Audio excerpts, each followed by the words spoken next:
All right, let's get right into it. We're going to talk about something we all deal with, but maybe don't have the words for. The really, really complex world of gratitude, especially when it comes to the people closest to us. Because, as we're about to see, just saying thank you can sometimes cause way more confusion than connection.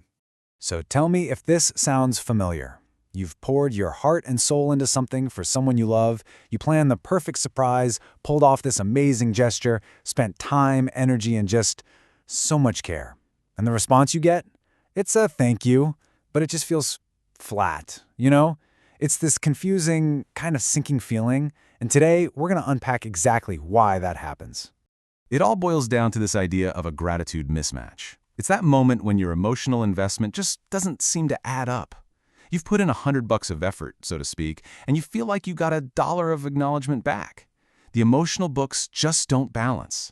And here's the most important part right up front. Feeling that way doesn't mean you're needy or high maintenance. Not at all. It's actually your brain, on a very deep level, recognizing that a kind of unspoken social contract has been broken. It's a totally valid and logical emotional response. So, what is this contract? Well, a great way to think about it is like a social ladder, with 3 totally different levels or tiers of give and take. See, not all relationships play by the same rules, and understanding these 3 tiers is the absolute key to solving this whole gratitude mystery. So, down at the bottom, we've got Tier 1, the linear tier. This is for your acquaintances, your neighbors, maybe a coworker. It runs on something called equivalence reciprocity. It's super simple. Your neighbor helps you jump your car. You say, oh my gosh, thank you so much. Boom, the social debt is paid. Everything's square, it's clean and transactional. Okay, moving up a rung, we have the vertical tier. This is all about the parent-child relationship, and this one is governed by nurturant reciprocity. Think about it. A parent gives and gives and gives in a way a child could never equally repay. So a child's gratitude, a hug, a little crayon drawing, or just them being happy, is measured by their capacity, and for a parent, that is more than enough to feel like the scales are balanced. And then, right at the top, we have the most important one for our conversation, the exclusive tier. This is for spouses, for life partners. This operates on a principle called communal responsiveness. And this is the only tier where gratitude is expected to be multifaceted. It has to hit on all cylinders. It needs to be emotional, it needs to be physical, maybe even sacrificial, to really truly feel complete. So here's where it all gets messy. What happens when we apply the rules of gratitude from one tier to a relationship in a completely different tier? This gets us to the absolute heart of the problem. When you give exclusive, spousal-level effort, but you get back the kind of thanks that's meant for a brother. And this just lays it out perfectly, doesn't it? On one side, you've got this massive, top-tier spousal effort, planning a once-in-a-lifetime trip, a huge communal investment. And on the other side, a response like, thanks, that was nice. A perfectly fine response if it came from your dad or your sibling. This mismatch is literally called relational devaluation. It devalues the effort, and by extension, it feels like it devalues you. This feeling of being devalued just shatters that core, unspoken contract of an exclusive partnership. This quote really captures the deal perfectly. I give you my most, meaning my best, my most exclusive self, and in return, I receive your unique, meaning a kind of appreciation that is reserved only for me, not one that could be given to anyone else in your family. Okay, so let's dig into the why. Why does this feel so deeply, profoundly unfair? Because it's not just a fuzzy feeling. There is a cold, hard psychological logic behind it, and it can all be explained by something we'll call a relational deficit. The whole idea is built on something called social exchange theory. It sounds complicated, but it's not. It basically says that all of us, subconsciously, are running a little cost-benefit analysis in our relationships.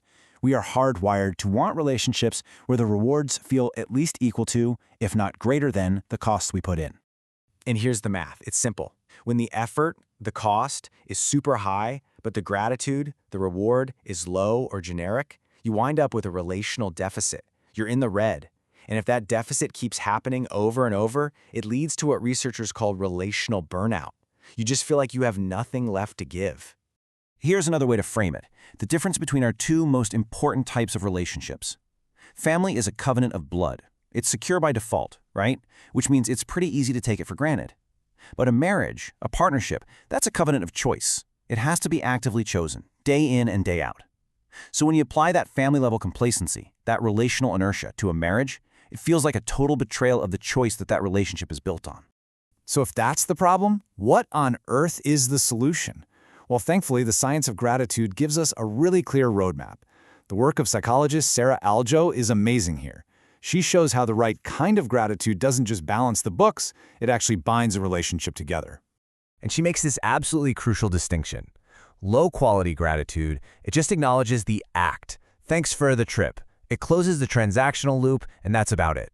But high-quality gratitude, that acknowledges the person behind the act. I love how thoughtful you are for planning this. See the difference? It's a statement about who they are, not just what they did. This kind of high-quality gratitude does 3 incredibly powerful things. First, it helps you find a good partner because it signals that they're caring and responsive. Second, it reminds your partner of how much you value them, which makes them feel seen. And third, it binds you both to the relationship, making you both want to keep investing in each other. Find, remind, and bind.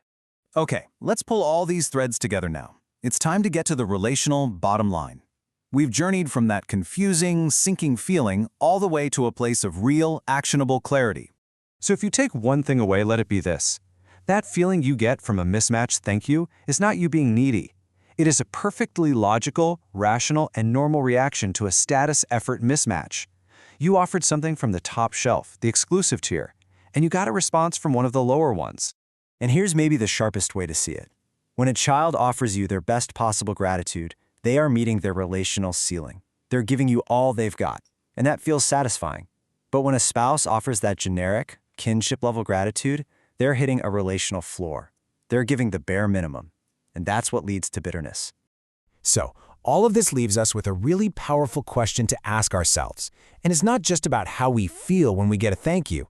It's about how we give one.